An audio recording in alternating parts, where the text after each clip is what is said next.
By the end of this year, there will be nearly 1 billion people on this planet that actively use social networking sites. The one thing that all of them have in common is that they're going to die.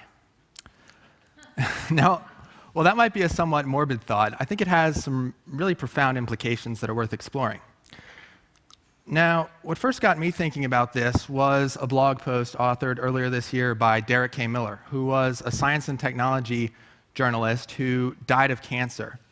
And what Miller did was have his family and friends write a post that went out shortly after he died. Here's what he wrote in starting that out.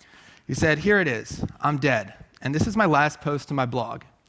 In advance, I ask that once my body finally shut down from the punishments of my cancer, then my family and friends publish this prepared message I wrote, the first part of the process of turning this from an active website to an archive."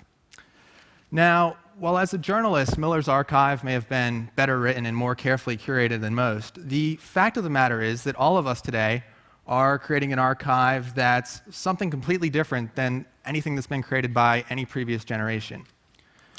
Consider a few stats for a moment. Right now, there are 48 hours of video being uploaded to YouTube every single minute. There are 200 million tweets being posted every day. And the average Facebook user is creating 90 pieces of content each month. So when you think about your parents or your grandparents, at best, they may have created some photos or home videos or a diary that lives in a box somewhere. But today, we're all creating this incredibly rich digital archive that's going to live in the cloud indefinitely, years after we're gone. And I think that's going to create some incredibly intriguing opportunities for technologists. Now, to be clear, I'm a journalist and not a technologist, so what I'd like to do briefly is paint a picture of what the present and the future are going to look like. Now, we're already seeing some services that are designed to let us decide what happens to our online profiles and our social media accounts after we die. One of them, actually fittingly enough, found me when I checked into a deli at a restaurant in New York on Foursquare. Hello? Adam, Yeah. death can catch you anywhere, anytime, even at the organic. Who is this? Go to ifidie.net before it's too late. Okay. Kind of creepy, right? So what that service does, quite simply, is let you create a message or a video that can be posted to Facebook after you die.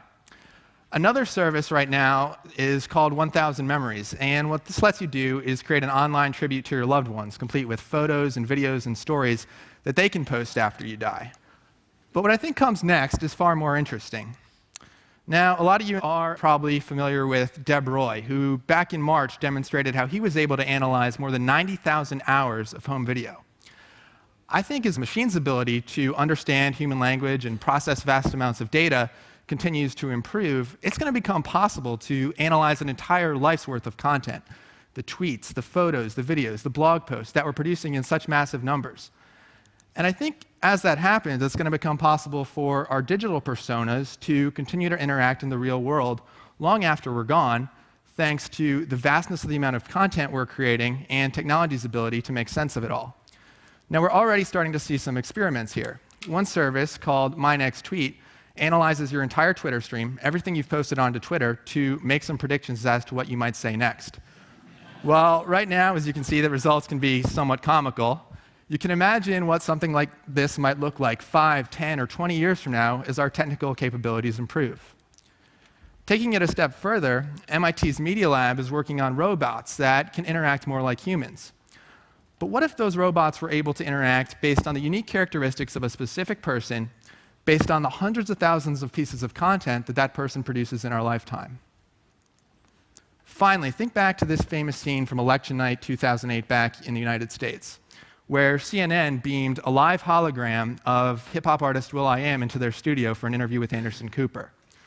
What if we were able to use that same type of technology to beam a representation of our loved ones into our living rooms, interacting in a very lifelike way based on all the content they created while they were alive? I think that's going to become completely possible as the amount of data we're producing and technology's ability to understand it both expand exponentially. Now, in closing, I think what we all need to be thinking about is if we want that to become our reality. And if so, what it means for our definition of life